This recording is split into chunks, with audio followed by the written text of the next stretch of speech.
Beckham, Blanco, Landin, Beckerman. Which one of these doesn't fit? Landin doesn't start with a B. Good point. Good point. Beckham would never socialize with the other three. I don't know about that, but obviously it's Beckerman. Who says you need to have a DP to get to the conference finals? We're going to grow out our dreads next on Extra Time.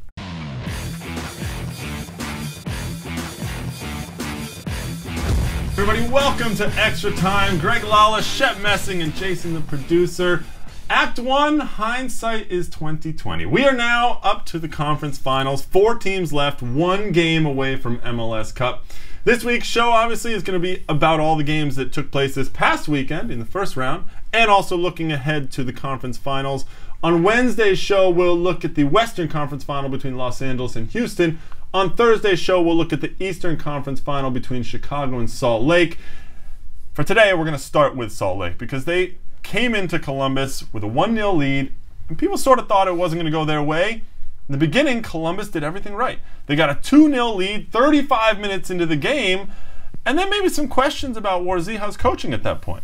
Well, I think the questions about Warzija's coaching came into play before benching Schelotto and Moreno in Game 1. But if you told the Columbus crew that 35 minutes into the Game 2, they were going to have a 2-1 lead, their best players on the field, and they were playing at home, they would take it, and they would be happy, and they would assume they were going through. That's true. So for everyone who's blaming Warzija for leaving Schelotto out in the first game, I'll put it this way. They lost without Schelotto in the first game. They lost with him in the second game. They lost both games. Salt Lake was the better team, and they proved it. And you're right about saying that, when they were up 2-0 with Schelotto scoring the goals, right? You're basically saying Warzija looks like a genius at that point, and then it falls apart, Shep. I'm not going to defend Warzija, and I really think his body of work during the year was very good. What he did with the team, I had him on my list.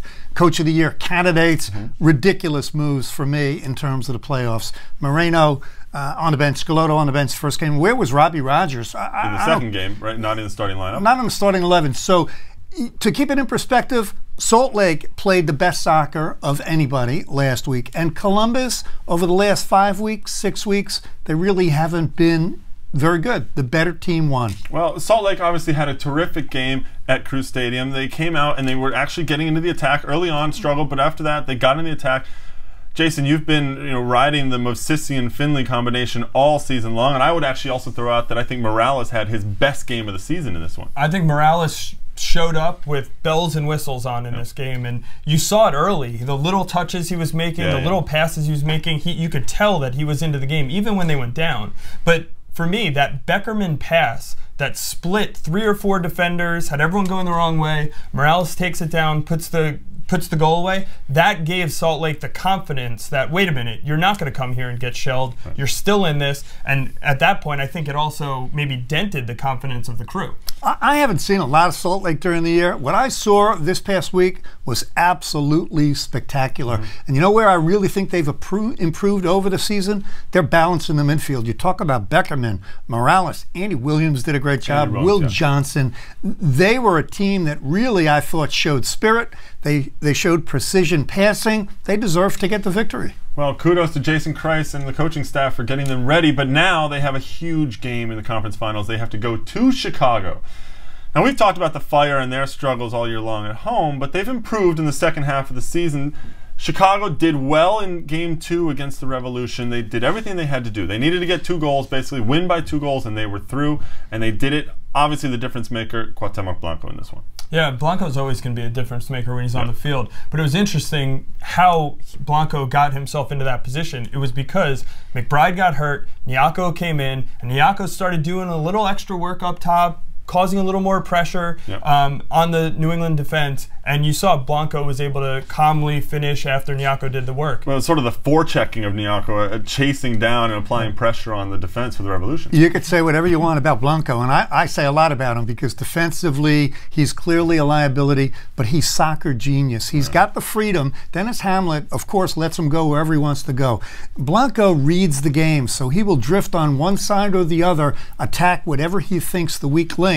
That's what he did against New England. And the perfect example of this is their first goal, the Thorington goal, where Blanco's holding off the defender, and he's basically looking at Prideaux and telling him, come on, you need to be up here. And he gets Prideaux up there and starts the play. I mean, he orchestrated it himself on the field, and you watched him do it. It was impressive. The Revolution didn't have an answer for them, and the Revolution's best player, Showery Joseph, didn't really have a good game. I don't know if he was carrying a knock or something like that, but we've been talking about how, Joseph and any other 10 will pretty much win a game, but it just didn't. I mean, he wasn't there. It's like they didn't know what they wanted to do with him. Was he playing deep in the midfield, or then they kind of threw him up front and said, all right, well, now you have to go score goals. He never really got into the rhythm of the game. He never really left his mark on it, and it was almost like he was wandering around the field looking for the play to come to him instead of everyone pushing the ball through him. I think Showery Joseph, and you have seen him all year, Greg, he took this team as far as he could do. They were decimated all year. He's exceeded expectations. He's really not Showery Joseph, the type of player with a good team around him who is supposed to do it all. So they did the best they could. Kind of ran out of gas at the end for the Revolution. They will not be going to Seattle in the final, and unfortunately, Seattle will not be in Seattle for the final either, because well, they might be. They won't be playing. They'll be watching if they are. I hope they go, right? But they're going to be playing. They lost to Houston. This was a great game. Went into extra time at the end, and Brian Ching with a magnificent goal to win it for Houston. Yeah, you saw two teams here who kind of canceled themselves out on every level. And, there was a close chance on this end, a close chance on this end. And the game could have ended at any time. You saw posts hit. You saw great saves made. So, for me, it was two teams who, and I think we all couldn't pick this series. Nobody really could put one team over the other. So it was fitting that it went into overtime and ended on a fantastic goal by Brian Ching. Yeah, this was a series, I agree, with high drama, very evenly matched. I think we all spoke about it. Houston got the manageable score in the first game, and you kind of felt at home they'd get it done. Some redemption for Ching, but I'll throw this out there. Did the best team win in this series? Like I said, I really saw these teams as two even teams, and I could not put one over the other.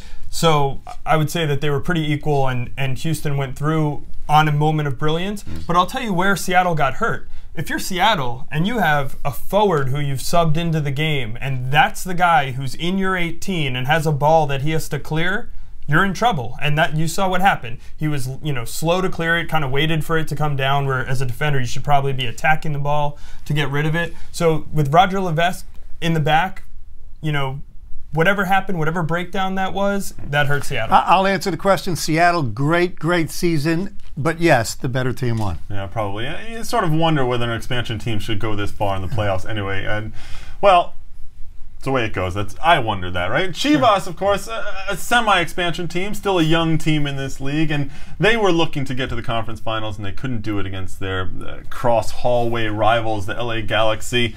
Another terrific game, very tightly fought, 2-2 on aggregate coming into it, and then it goes down 0-0, and it's a moment of brilliance, really, from David Beckham that wins this. Yeah, the Beckham pass, you have to be impressed with it. I mean, Landon also receiving the ball, putting it in the right spot. It was interesting watching McGee go down in kind of slow motion, but when you saw the replay, it was clearly a foul. He wasn't going to do anything. The thinking was in slow motion because he should have gone down as soon as he got fouled. I give Mike McGee credit because, yes, we talk about the Beckham pass. That's a thing of beauty, a moment of magic. It was actually the outside of his right foot. I mean, he made that ball, changed the point of attack, put it into place. Landon Donovan has had a great year, did the right thing. And Mike McGee, I wasn't sure that he wasn't going to try and take that ball first time. First touch got away a little bit, drew the contact, definitely a PK. Very good game. Was that the last we saw of Preki in the red and white stripes, let's say, of Chivas USA as their coach? Could be. I don't know. I don't have any insight there, but would it be a shame to lose him there? It would be a shame if MLS lost him. So I'd like to, keep him in the league. I thought he's done great for Chivas. Preki did great. I do think, and I have no information, I think he's done with Chivas. I think there are numerous teams in Major League Soccer that will try and sign him. And how about him going after Dima Kovalenko? I don't condone that after the game. I understand Dima Kovalenko made a gesture at him, and that's what prompted Preki. Even if it's Preki's last game, I mean, afterward, he was still fired up about it, so you have to give him a lot of credit for that, and he's done a very good job, obviously. Couldn't get by Los Angeles. LA now moves on to the conference finals against Houston at home in the HDC. On Wednesday, we will preview that one, so join us.